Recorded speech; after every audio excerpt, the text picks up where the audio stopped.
Dear students, today we discuss chapter 3 of partial differential equation. Name of the chapter is first order non-linear partial differential equation. And first topic in this chapter, that is compatible system of partial differential equation of order 1. Partial differential equation है, आपके पास system of equation दे रखी हैं, उनको हमें ये बताना है कि इक्वेशन कंपैटिबल कब होंगे. Consider the flowing partial differential equation of order 1. Order 1 की हम पार्शियल डिफरेंशियल इक्वेशन लेके चल पड़ते हैं. F of x comma Y comma Z comma P comma Q is equal to 0. इसको हम मान लेते हैं इक्वेशन नंबर 1. एक और इक्वेशन आपके पास g के साथ है x comma Y comma Z comma P comma q which is equal to 0. ये आपके पास इक्वेशन नंबर 2 है.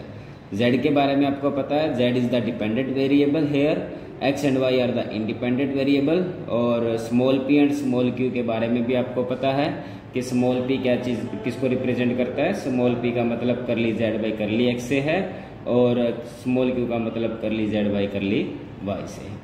ये दो इक्वेशंस आपको दे रखी हैं, that is called the system of partial differential equation. अब इसको हम कंपैटिबल कब कहेंगे? This system of equation is said to be compatible. ये जो सिस्टम ऑफ इक्वेशन दे रखी हैं इनको हम कंपैटिबल कहेंगे if every solution of one is also a solution of the other. मतलब अगर आप इक्वेशन नंबर 1 का सॉल्यूशन निकाले वो किसको सेटिस्फाई करता हो? इक्वेशन नंबर 2 को भी. और अगर आप इक्वेशन नंबर 2 का सॉल्यूशन निकाले और वो किसको सेटिस्फाई करता हो? इक्वेशन नंबर 1 को. अगर ऐसा है मतलब अगर हमें इक्वेशन नंबर 1 और इक्वेशन नंबर 2 के लिए क्या मिल जाए? एक कॉमन सॉल्यूशन मिल जाए. कॉमन सॉल्यूशन जो इक्वेशन नंबर 1 को भी सेटिस्फाई करता है, इक्वेशन नंबर 2 को भी सेटिस्फाई करता है, तब जाके हम इन सिस्टम ऑफ इक्वेशंस को क्या कहेंगे? कंपैटिबल. क्लियर है? नेक्स्ट टॉपिक इसी में है कि condition for compatibility. Condition for compatibility आपके पास system of equations of partial differential equation of order 1 दे रखी हैं. एक है आपके पास f of x comma Y comma z p comma Q is equal to 0. एक आपके पास x comma Y comma Z comma P comma q which is equal to 0. एक सिंबल यूज करते हैं जिसको हम किसे रिप्रेजेंट करते हैं? कैपिटल जे से, और इसको हम क्या बोलते हैं? Jacobian. Capital J here, capital J denote the Jacobian. Capital J किसको रिप्रेजेंट करता है? जैकोबियन को. और जैसे कि ये लिखा जाए कि partial derivative curly of F comma ji by curly of F comma Q, इसको कैसे ओपन करते हैं? एफ का partial derivative with respect to P, F का partial derivative with respect to Q, curly F by curly P, curly F by curly Q. फिर आप G को लेंगे, जी का partial derivative with respect to P और G का partial derivative with respect to Q, means curly g by curly p and curly q curly g by curly q. और that determinant is always not equal to 0. ये हमेशा क्या मिलना चाहिए हमें? Not equal to 0. Here j denote the Jacobian of f and जी.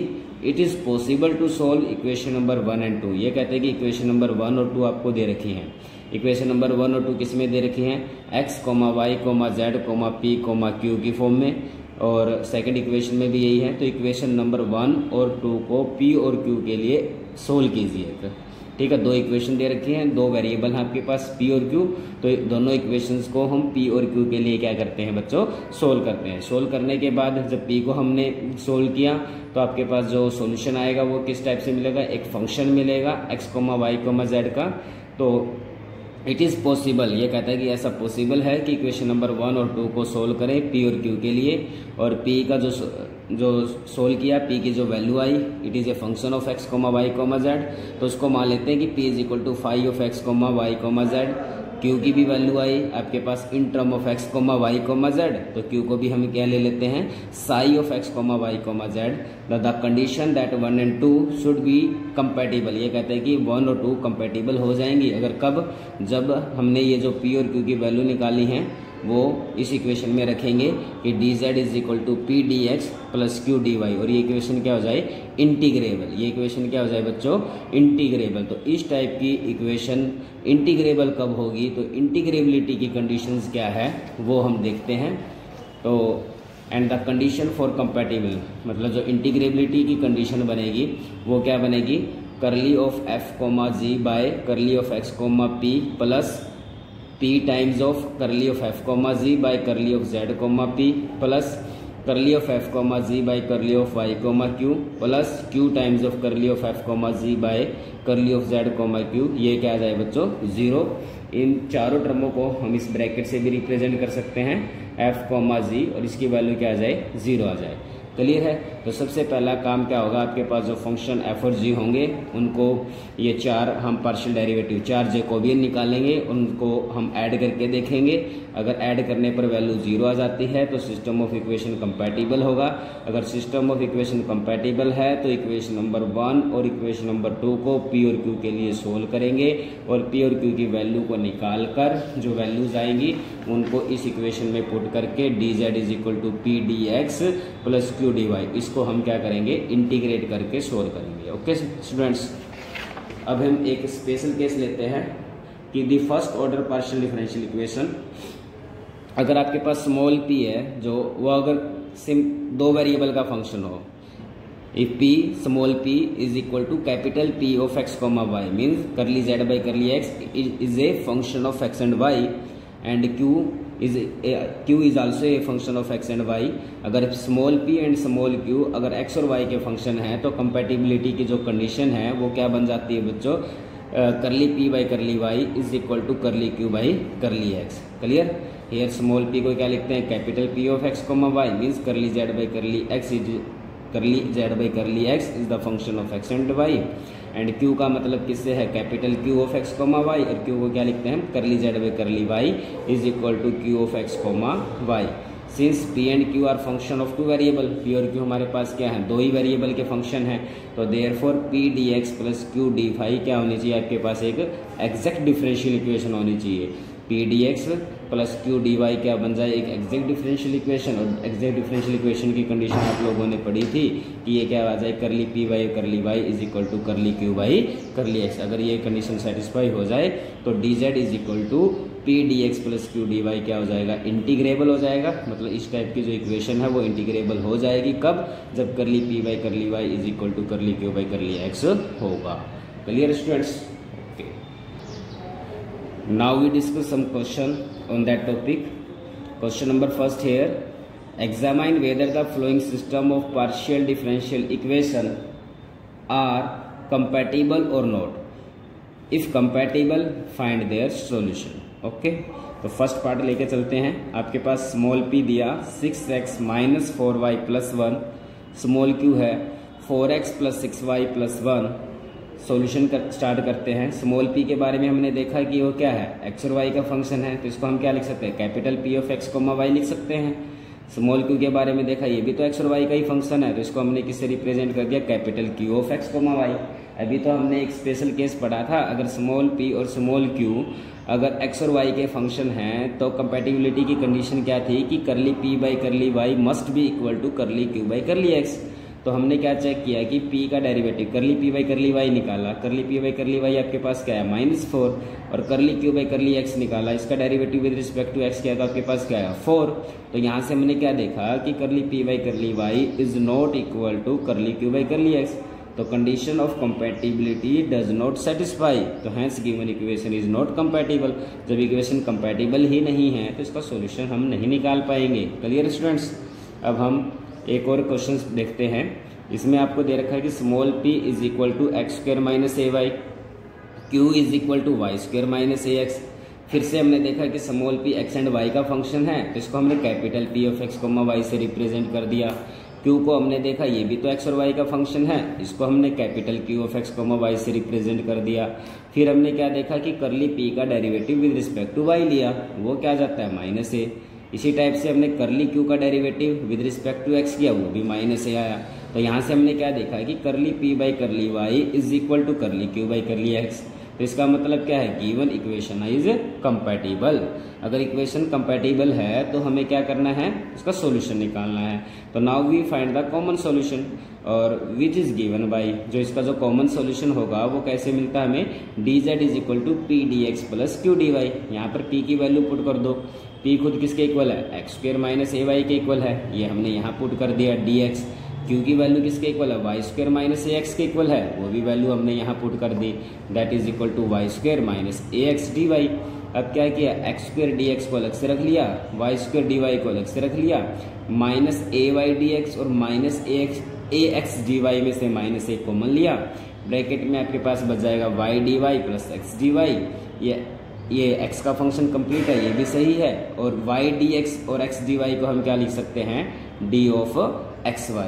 अब हम इसका इंटीग्रेशन ले लेते हैं, dz का इंटीग्रेशन z आ जाएगा, x स्क्वायर का integration x cube by 3, y square का integration y cube by 3 minus a dxy का इंटीग्रेशन xy प्लस में c is the constant of integration, it is the required solution of that system of first order partial differential equation. Okay students, now we discuss one more question, question number 3rd here.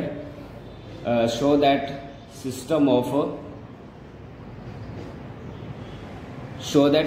partial differential equation. अब की बार equation दे रखी है xp is equal to y comma q, z into x p plus y q is equal to 2xy are compatible. बताना है कि ये जो system of partial differential equation दे रखे हैं वो कंपैटिबल हो जाए एंड हैंस सोल्व है, और साथ में हमें इसका क्या निकालना है बच्चों, सॉल्यूशन भी निकालना है। क्लियर।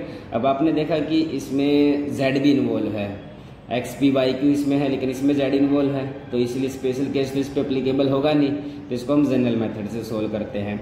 एक को हम f of x comma Y comma Z comma P comma q के इक्वल ले लेते हैं, मतलब x p minus y q is equal to 0। Second जो इक्वेशन है उसको हम मान लेते हैं वो g of x comma Y comma Z comma P comma q के इक्वल लिया, और वो किसके इक्वल आ जाती है, z of x p plus y q minus 2xy is equal to 0। और सबसे पहले हम क्या चेक करते हैं, चेक करने की ट्राई करते हैं कंडीशन ऑफ कंपैटिबिलिटी। उसके लिए हमें क्या निकालते हैं, curly of F comma G by curly of x comma B. इसको कैसे सोल्व करते हैं, एफ का derivative with respect to X, F का derivative with respect to X, F का derivative with respect to P, G का derivative with respect to X, जी का derivative with respect to pi. अब एफ आपके पास ये है, partial derivative of F with respect to x किया P, partial derivative f with respect to p किया x, जी का derivative with respect to x किया तो आपके पास जेड पी माइनस 2y, और जी का derivative with respect to p किया तो माइनस जेड एक्स। इसका डिटर्मिनेंट निकाला और वो क्या जाता है बच्चों, 2xy। Clear. Similarly second start करते हैं, partial derivative of f comma g by curly of z comma p. इसको आप ऐसे लिखेंगे, ठीक है। इनके पार्शियल डेरिवेटिव निकाल दिए हमने यूजिंग इक्वेशन नंबर 1 एंड 2, और फिर हमने इसका डिटर्मिनेंट निकाल दिया। क्लियर। फिर हम ट्राई करते हैं curly of f comma g by curly of y comma q. इसके पार्शियल डेरिवेटिव को कैसे लिखते हैं, ये जैकोबियन है, इसको कैसे लिखा जाता है, एफ का derivative with respect to Y, F का derivative with respect to Q, G का derivative with respect to Y, G का derivative with respect to Z. इनके पार्शियल डेरिवेटिव इक्वेशन नंबर 1 और 2 से ले लिए हमने, और इसका डिटर्मिनेंट निकाल दिया। क्लियर। फिर हम एक और देखते हैं, curly of F comma ji by curly of z comma q, ये इसका डिटर्मिनेंट फॉर्म होगा, पार्शियल डेरिवेटिव लिए और इसका डिटर्मिनेंट निकाल दिया। क्लियर है। और आपको पता है एफ कोमा जी किसके इक्वल होता है, curly of F comma ji by curly of x comma p plus p times of curly of F comma ji by curly of z comma p plus curly of F comma ji by curly of y comma q plus q times of curly of F comma ji by curly of z comma q. इनकी values put कर दी, यहाँ से values यहाँ put कर दी हमने, ठीक है।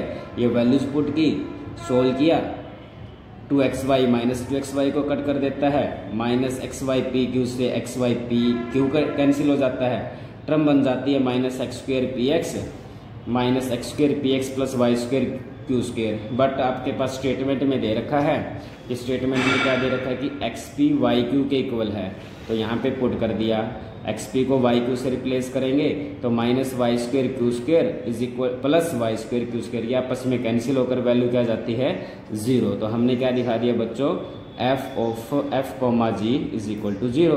तो अगर f comma g equal to 0 आ जाए तो इसका मतलब क्या है, इसका मतलब क्या है कि system of partial differential equation हमें दे रखे हैं, these are compatible. Okay students, अगर system of partial differential equation compatible हो जाता है तो उसके बाद हमें क्या करना होता है, हम पी और क्यू के लिए इक्वेशन नंबर 1 और 2 को सोल्व करते हैं।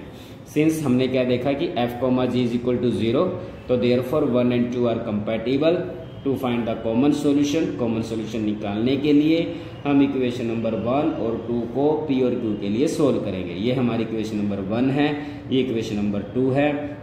इक्वेशन नंबर 1 का इक्वेशन नंबर 2 में हमने यूज कर लिया। ये z xp किसके इक्वल है, आपने देखा कि xp तो yq के इक्वल है, तो इस xp को हमने yq से रिप्लेस कर दिया, plus yq plus equal to 2xy, yq में yq को ऐड किया 2yq। हमने देखा कि 2 से 2 कैंसिल, y से y कैंसिल, और q की वैल्यू क्या आ जाती है बच्चों, x बाई z। अब ये जो q की वैल्यू है वो इक्वेशन नंबर 1 में पुट कर देते हैं। तो इक्वेशन नंबर 1 क्या है, xp plus y into Q, और q की वैल्यू क्या थी, x बाई z। x से x कैंसिल हो जाएगा, p की वैल्यू मिल गई y बाई z। जब आपको p और q की वैल्यू मिल जाए तो कॉमन सॉल्यूशन हमें कौन देगा, कॉमन सॉल्यूशन हमें देगा dz is equal to p dx plus q dy। dz p की वैल्यू पुट कर दी y by z, y by z p dx plus q की वैल्यू क्या, x बाई z dy।